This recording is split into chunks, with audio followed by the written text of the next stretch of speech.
Okay guys, welcome to my channel once again. My name is Steven Additional, and I want to actually listen to what this young man is saying about market Nigeria import and export system. I think generally I want us to analyze this to know if what he's saying is actually going to help the economy of this country or not.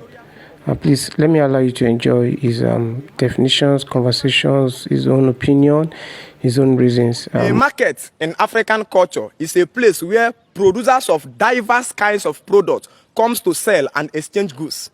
A market in African culture is never a place where people get goods from foreign land and comes to sell to frustrate all the local producers and make everyone money dependent. If you look into the pictorial view of your ancestral market system, you will discover that in a market day, every man begins to come to the market with the products he produced in his own indigenous home.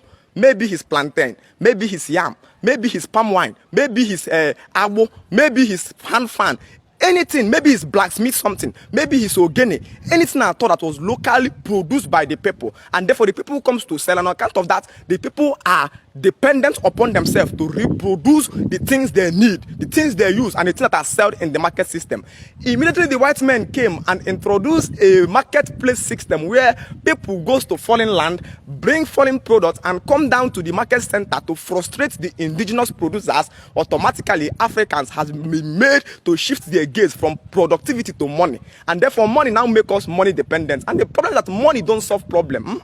Money encourages trading and establish poverty in a nation, because money has begun to do for us things that we are supposed to do for ourselves. And that's why high level of inflation is ravaging Africa today, because we have been pushed or changed from the age of productivity to sell. And a man today beats his chest and tell you, I'm a businessman. Then you tell the man, what business are you into? He says, I'm into generator. He says, wow, so where are you producing generator? The man says, the 20,000 feet container generator is on the sea, it's coming down. Sir, where are you producing it? He says, no, I'm just going out to bring it into my nation. It's an embarrassment to our current intelligence. If the education system that was brought was actually meant to be productive, it was supposed to be in a way that if they are building that place, you will be building generator here. If they are producing car, we will be producing car here. If the engineers are building bridge, we will be building bridges and constructing road. When they want to construct road, they go and bring an Arab and bring the white people. It's because the education system they give you have no functional knowledge. It have no application. It's just making you to read and not to reason and not to solve any human problem, because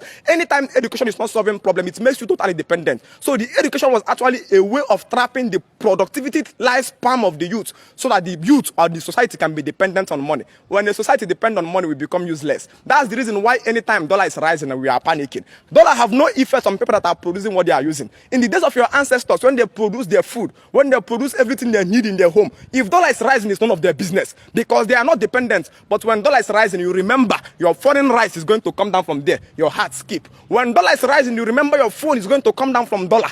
Your heart skip. When dollar is rising and you remember everything you need in your room, in your facility, is going to be coming down from that place. Automatically, you will lose the peace of life. That's why we all are products or mediocrity under the white man dollar today. They have no business on people that can produce. Our market system was never built on people that know how to do osafia.